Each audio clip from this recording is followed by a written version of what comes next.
Assalamualaikum warahmatullahi wabarakatuh. Alhamdulillah, alhamdulillahirabbil alamin. Wassalatu wassalamu ala asyrofil anbiya'i wal mursalin sayyidina wa maulana Muhammadin wa ala alihi wa ashabihi ajma'in. Asyhadu an la ilaha illallah wahdahu la syarika lah wa asyhadu anna sayyidana wa nabiyyina Muhammadan sallallahu alaihi wasallam. Allahumma shalli wa sallim wa barik ala sayyidina Muhammad wa ala ali sayyidina Muhammad. Qala Allah ta'ala fil Qur'anil Karim, a'udzu billahi minasyaitonir rajim. Bismillahirrahmanirrahim. Ya ayyuhalladzina amanu kutiba alaikumus syiyam kama kutiba alal ladzina min qablikum la'allakum ayyam ma'dudan kita awalnya seperti makan kita dapat walaupun tidak temu tidak bermaaf miskin atau alhamdulillah semua perilaku saya ya saya mati kalau ya itu mau dia saya ini ya saya mati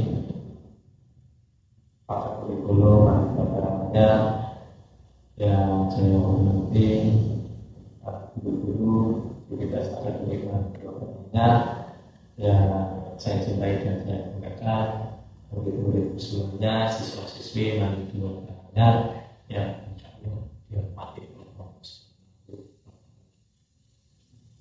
Yang pertama, marilah kita mendengarkan rasa puja dan bersyukur kita kepada Allah Subhanahu wa Ta'ala. Di bulan yang suci ini, bulan Ramadan, kita masih bisa berjumpa, masih diberikan nikmat oleh Allah Subhanahu wa Ta'ala, baik berupa nikmat iman, nikmat Islam, ataupun nikmat lain yang tidak bisa kita sebut karena kesehatan. Oleh karena itu, tak lupa kita mengucap syukur kepada Allah. Alhamdulillahi rabbil alamin.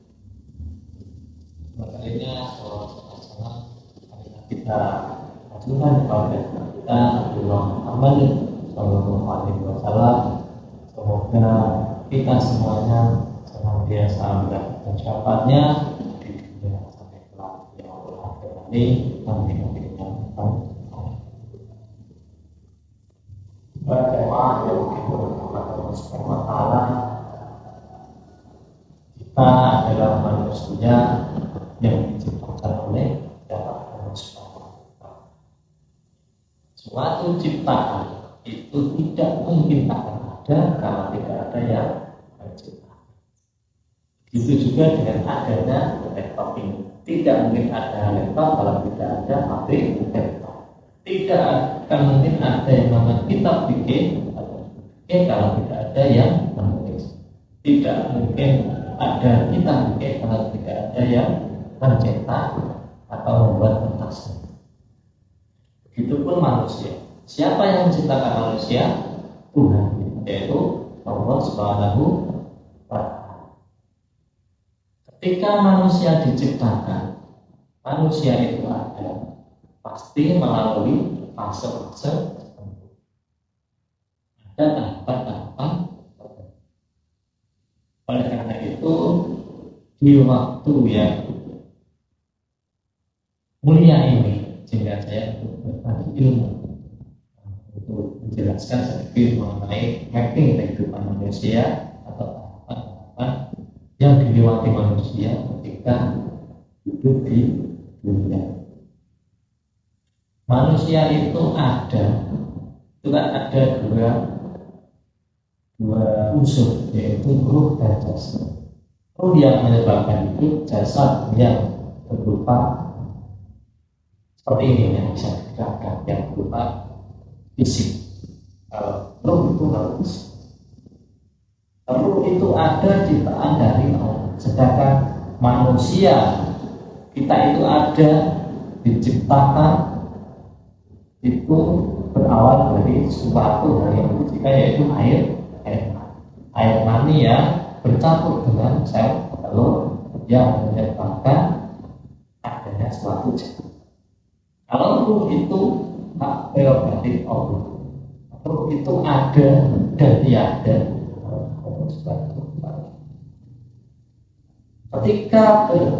Ketika manusia itu melewati tahap-tahapan kehidupan, itu ada 5 tahap atau 5 fase kehidupan manusia. Yang pertama adalah fase di mana dia berada di alam.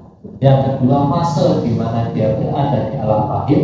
Yang ketiga, fase di mana dia berada di alam dunia. Yang keempat, fase di mana manusia berada di alam barzakh. Dan yang terakhir, manusia berada di alam mahsyar. Yang pertama, manusia berada di alam.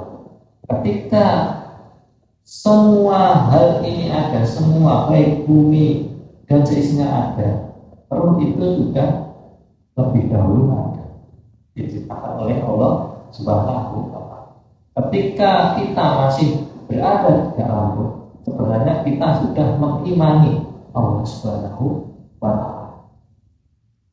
Seperti di dalam Al-Quran dijelaskan, qalu bala syahidna. Ketika manusia ditanya alastu bi rabbikum, dia menjawab qalu bala syahidna. Manusia itu ditanya tentang siapa Tuhannya, kemudian manusia itu di alam sudah menjawab bahwa manusia itu sudah bersaksi bahwa Allah itu adalah Tuhan. Tetapi dalam ketika dia sudah keluar dari alam ruh, dia masuk ke dalam alam rahim dan dia lahir, dia bisa menjadi tidak beriman kepada Allah. Kenapa? Karena dia sudah keluar dari fitrah. Kullu mauludin yuladu ala fitrah fa'abawahu yuhawidani al-yumatisani al-nasirah.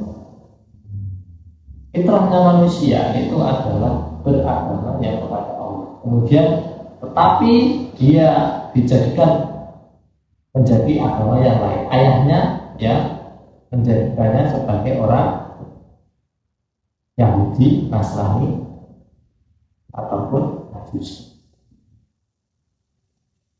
Fase pertama berada di alam roh, dia sudah beriman pada Allah. Kemudian karena dia sudah beriman, sudah berikrar, maka kemudian dia terpilih menuju alam rahim. Ketika berada di rahim, ruh itu ditiupkan pada usia kandungan berapa? Usia kandungan 120 hari. Dalam kitab lain dijelaskan dalam dijelaskan bahwa manusia itu pertama berasal dari air mani. Setelah air mani berada di dinding rahim, selama 40 hari berupa nutfah. Kemudian selama 40 hari kemudian dari nutfah itu berubah menjadi alaqah, dari air mani yang menempel menjadi alaqah. Alaqah itu akan segumpal. Setelah segumpal darah itu menjadi mudghah, segumpal daging. Setelah segumpal daging itu baru ditiupkan 40 hari berupa nutfah, air mani yang menempel, kemudian 40 hari berupa segumpal darah atau alaqah, kemudian berubah 40 hari lagi menjadi segumpal daging. Segumpal daging apa yang disebut dengan mudghah. Baru ditiupkan ruh. Setelah ditiupkan ruh, kemudian dia diutus sebuah kemudian setelah ruh itu ditiupkan ke dalam jasad yang ada di rahim, kemudian ditetapkan 4 perkara, yaitu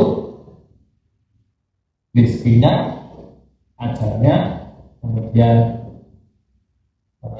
rezekinya, ajalnya, kemudian amalnya, dan hadiah atau jajan. Itu berada pada alam.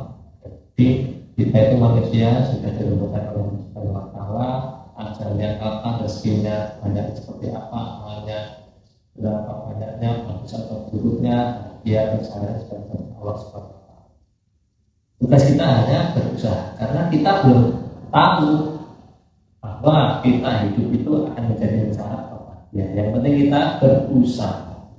Karena dijadikan takdir itu kita belum tahu ke depannya, maka kewajiban kita hanya berusaha yang terbaik supaya kita meraih kebahagiaan dunia dan akhirat. Setelah melalui fase yang dinamakan alam rahim, kemudian manusia keluar dari rahim. Setelah ibu itu melahirkan, kemudian manusia berlari ke alam dunia, atau dalam fase alam dunia. Alam dunia ini adalah alam di mana kita harus mempersiapkan amal menuju akhirat. Di alam dunia tugas kita adalah beribadah kepada Allah dan sebagai khalifah di muka bumi. Bagaimana caranya kita bisa menjadi khalifah di muka bumi dan beribadah dengan baik dan benar? Dengan cara menuntut ilmu, dengan mencari ilmu. Jadi kalian anak-anakku sebagai warga manusia itu orang yang sangat beruntung. Karena apa? Karena kalian sudah diberikan ilmu-ilmu yang terkait dengan mencari kebahagiaan dunia dan kebahagiaan akhirat. Paman arad dunia, fa'alih bil ilmi, paman arad akhirat, fa'alih bil ilmi, paman arad Allah, fa'alih bil ilmi. Orang yang ingin mencari kebahagiaan dunia dengan ilmu. Orang yang ingin bahagia di akhirat, mencari kebahagiaan ilmu. Yang mencari bahagia dunia di akhirat, dan tadi manusia diciptakan untuk beribadah dan menjadi khalifah di dunia. Kita semua berusaha melakukan yang baik, hal yang disyariatkan oleh Nabi yang diperintahkan Allah Subhanahu wa taala. Nah, ini kita mempersiapkan. Yang penting di dalam Islam kita mentaati perintah Allah, mentaati hukum-hukumnya Allah, melakukan hukum-hukumnya Allah. Ketika kita sudah melaksanakan hukum Allah Subhanahu wa taala, hukum pemerintah Allah Islam. Ketika kita sudah melakukan hukum Islam, berarti kita sudah menancapkan fondasi yang sama. Kita sudah ada menancapkan satu, sholat menancapkan satu, zakat menancapkan satu, puasa satu. Dia tahu cara-cara orang itu sudah fondasi itu sudah menangkap dengan hukum.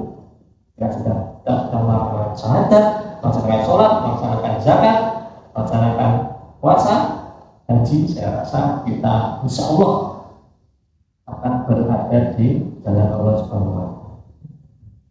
Setelah kita mempersiapkan kehidupan di dunia, mempersiapkan untuk alam mencari alam akhirat, pasti kita harus melalui yang namanya mati. Nah, ketika mati kita masuk ke dalam alam barzakh. Alam barzakh itu apa? Alam di mana kita untuk sementara menunggu sampai hari kiamat. Ketika dalam barzakh nanti malaikat bukan akan turun menanyai tentang pertanyaan kubur. Bagi yang amalnya buruk ya siap-siap untuk menerima betul malaikat balasan dia mampu dahulu. Kemudian bagi yang dia memiliki amal yang soleh, amal yang baik, insya Allah kuburnya akan dilapangkan, dia akan merasa itu nyaman ketika berada di kubur. Bagaimana cara kita supaya terhindar dari kisah di dalam dunia? Salah satunya dengan menghafalkan surat Al-Mulk. Hafal tadi dari buku malah boleh saya Insya Allah bagi kalian yang mengamalkan hafalan dan tancap di hatinya bersama Allah, insya Allah di dalam alam kubur nanti akan mendapatkan syafaat. Karena Al-Quran itu bisa menjadi syafaat di orang yang membaca. Jelaskan itu kan bagi siapa yang dekat dengan Al-Quran, bagi yang hafal Al-Quran, insya Allah akan mendapatkan syafaat. Kemudian setelah berada di alam barzah, nanti manusia menuju alam syah. Alam syah itu ada setelah hari kiamat. Kalau nanti manusia itu dibangkitkan yang bebas, kemudian dikumpulkan di padang mahsyar, kemudian dia ditimbang, yang mizan, kemudian dihisab, dihitung, kemudian mendapatkan pemeriksaan di yaumul. Itu adalah proses di mana tahap-tahap kehidupan manusia. Semoga dengan merenungkan hari ini kita semuanya senantiasa mempersiapkan kita di akhirat, dan semoga kita semuanya selalu berada dalam lindungan Allah Subhanahu wa taala dan dapat ridha Allah Subhanahu wa taala, sehingga kita nanti masuk ke dalam surga Allah Subhanahu wa taala dan meninggal dalam keadaan husnul khotimah. Amin ya rabbal alamin. Yang dapat saya sampaikan, mohon maaf. Assalamualaikum warahmatullahi wabarakatuh.